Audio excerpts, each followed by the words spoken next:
Hey, welcome back. Not to another, but we say another part of the previous one. Still, we have passive voice. जब मैंने previous video stop किया था सोचा नहीं, but once I analyzed, there are still many more videos to come about passive voice. अभी तक जो हमने देखा है ना passive voice की शुरुआत समझ लो, and I will need to teach you passive voice. Why? More than you use passive voice, once you come across, once you read a passage, once you listen to others, what happens? You listen to those or you read those which you are aware of. Sorry, unaware of. In that case, to make yourself aware, let's go together. If you are ready, let's get started. Here it is, the passive voice. Same like ideas, means the points I have just told you in the previous video. Let me repeat. Let's reiterate. When we do not know who the agent is, we use passive voice. When it is obvious to the reader or listener who the agent is, we use passive voice. When the agent has already been mentioned, we use passive voice. We use passive voice when it is not important to know who the agent is. Let's have some examples more. See, we use passive voice.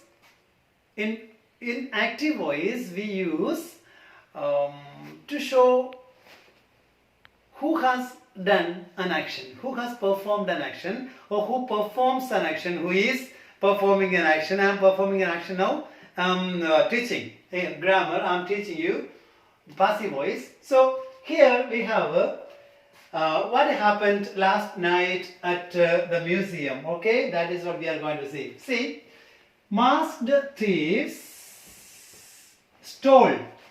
Steal, second form, stole. So clear, past tense. A valuable painting. एक बात clear है, passive voice के लिए object compulsory. बिना object क्या नहीं आएगा? Passive voice नहीं आएगा. इसका मतलब ऑब्जेक्ट क्या है? कई सेंटेंस है जिसमें ऑब्जेक्ट नहीं आता. जिस सेंटेंस में ऑब्जेक्ट नहीं है वो वर्ब क्या? Intransitive verb. We have already seen this video and you will once again go through that. जिसमें ऑब्जेक्ट है वो वर्ब ट्रांसिटिव है. कहने का मतलब एक पासिव वॉइस के लिए जो V3 लिखा है ना, ये V3 हमेशा TV not television transitive verb होना चाहिए compulsory, otherwise you can not. Okay, so masked thieves. So ये वाला मास्क नहीं है जो हम कोरोना का पीरियड में पहनते हैं. Completely may be including cover like face cover करके it's difficult to identify who that person is, okay, or the people who are coming. So masked thieves ने जो thieves चोर सारे मास्क पहन के आया था, ये masked thieves. देखो मास्क देखा हम एडजेक्टिव इनॉन के लिए. सो ये है हमारा subject.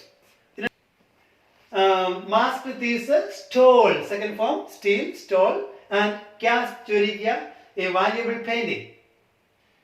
Valuable painting. So valuable painting, you must know object is always a noun or a pronoun. Subject also always a noun or a pronoun.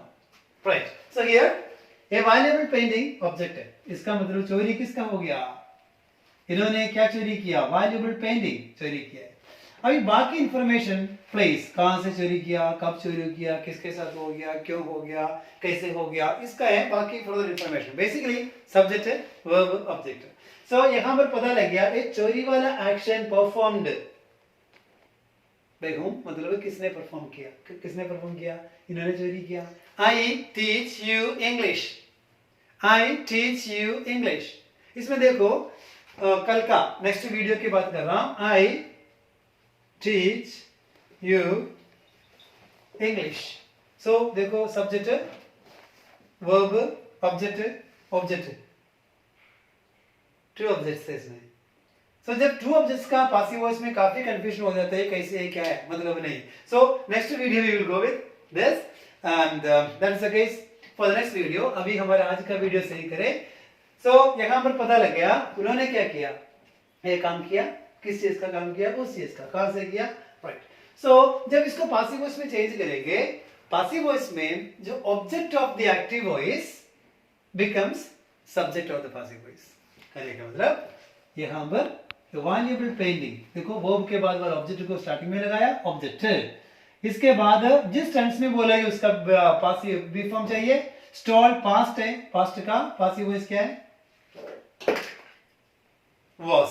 अगर ये एक के जगह ये छोड़ के वैल्यूएबल पेंटिंग्स लिखा होता तो वॉस का जगह क्या आना था, क्या आना था, वेयर आना था, है ना। सो एक के according a valuable painting was steal का third form stolen, a valuable painting was stolen from the museum last night. इसमें कोई फर्क नहीं पड़ेगा, वो तो जगह टाइम वगैरह ऐसे रहेगा, उसमें कोई फर्क नहीं पड़ना। फर्क कहां पर पड़ेगा, subject become subject, object become subject, verb का पासिव वॉइस के लिए बी फॉर्म प्लस बी3 ऐड करना पड़ेगा basically. Ready, if that the case. And एक बात और है, ये वीडियो आज इसी तरह को करने का रीजन है ये, I had some what is the demands, I mean request regarding like making some more examples. So it is fantastic that you have requirements about certain things, you know, when I come to know, it makes me happy to make it more okay for you. Right, now see some more examples regarding that stealing के बारे में हम देख लेंगे। The painting is valued at $2 million. जो भी चोर आ गया ना टाइम पास के लिए नहीं आया था, देखो कौन सा पेंटिंग था जिसका $2 million है वैल्यू। सो रियली इनका हार्ड वर्क कर दिया।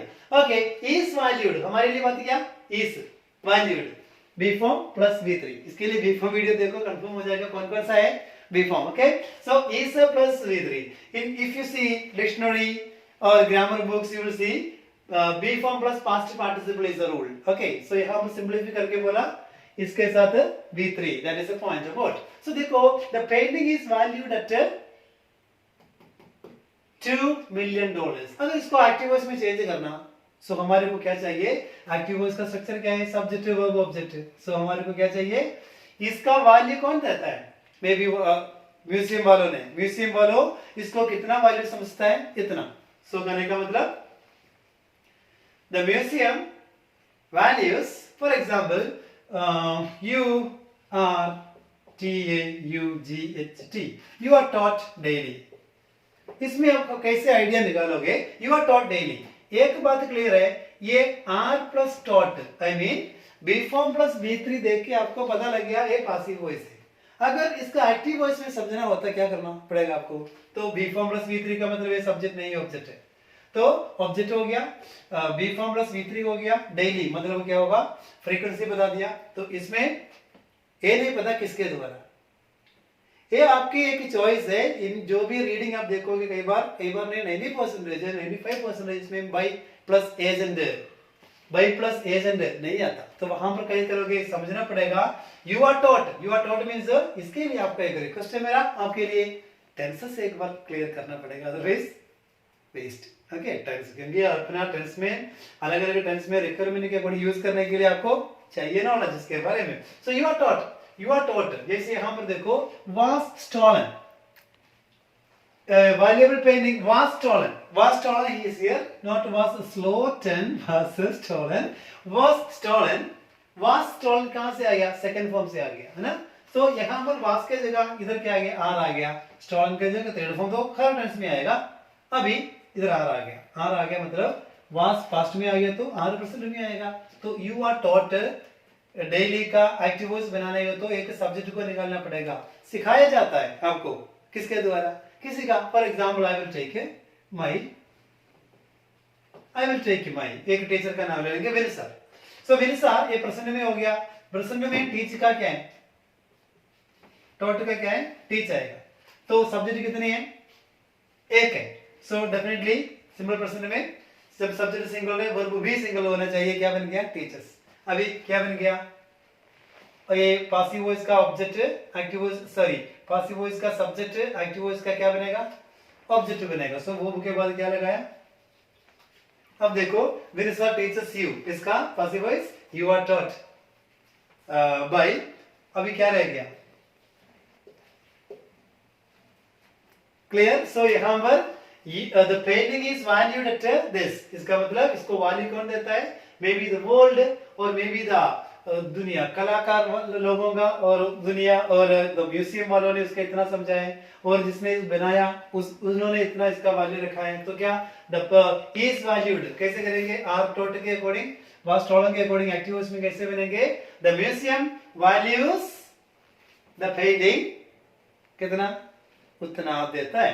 Next, the lock had been broken, उन्होंने क्या देखा, अगला दिन देखो लास्ट नाइट की बात है, अगला दिन इन्होंने आया है, म्यूजियम वाला ने आया है, इन्होंने क्या देखा, the lock had been broken, देखो हैड बीन बी फॉर्म है, ब्रोकन थर्ड फॉर्म है, सो पता लग गया ये सब्जेक्ट नहीं है ऑब्जेक्ट है, तो ये पहली बात किया था कि इन्होंने कर दिया इन्होंने, सो यहां पर इनडायरेक्टली क्लियर है क्या किन्होंने तोड़ा इसको। सो यहाँ पर देखो ये चार रूल्स देखो, क्यों हमने सब्जेक्ट पासिव वॉइस यूज किया एंड सब किसके द्वारा मेंशन क्यों नहीं किया। सो एक है लॉक हैड बीन ब्रोकन, इसका मतलब क्लियर है, the masked thieves had broken the lock and the cameras had been switched off, कहने का मतलब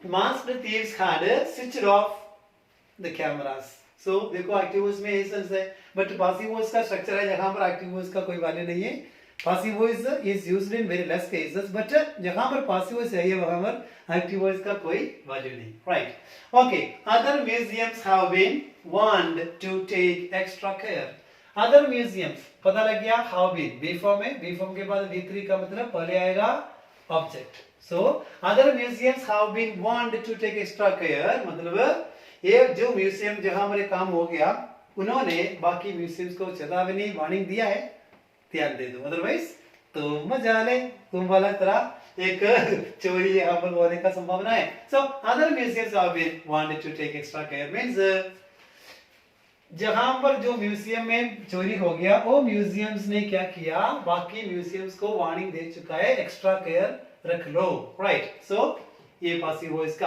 अंडरस्टैंड कर लो, इसको ना ये करना, यहाँ पर इसी इन एग्जांपल्स को क्या करना, उल्ट में एक्टिव वॉइस में बना के देखो, एक सब्जेक्ट वहां पर क्या है, कैसे होना चाहिए, क्योंकि हम लोग ये बड़ा है अंडरस्टैंड करने का, कैसे इसका पासिव वॉइस का समझने का तरीका क्या है और एक्टिव वॉइस कैसे लिखते हैं।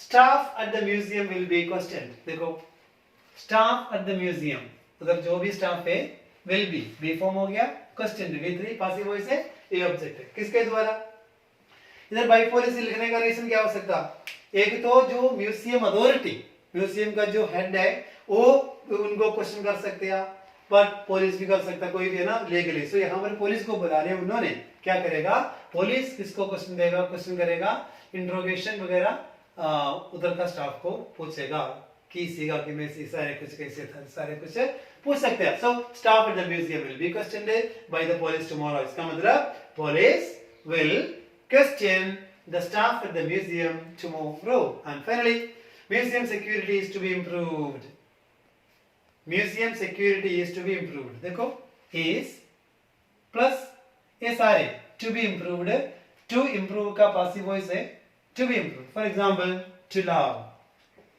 प्यार करना, टू बी लव्ड प्यार किया जाना, इंप्रूव टू बी इंप्रूव्ड मतलब इंप्रूव करना, इंप्रूव किया जाना। सो ये डिफरेंस है। सो कहने का मतलब म्यूजियम इतना सिक्योरिटी के बावजूद भी क्या हो गया, चोरी हो गया, इसलिए फर्दर इंप्रूवमेंट, मोर इंप्रूवमेंट किसमें, सिक्योरिटी में वो चाहते हैं।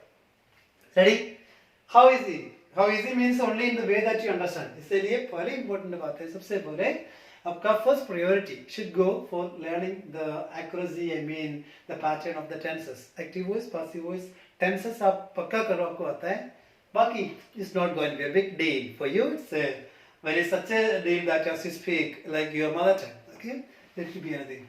So hope you understood. Tomorrow see you, and means another video is going to be with how to like understand passive voice in two ways when a sentence has two objects. Okay, bye bye.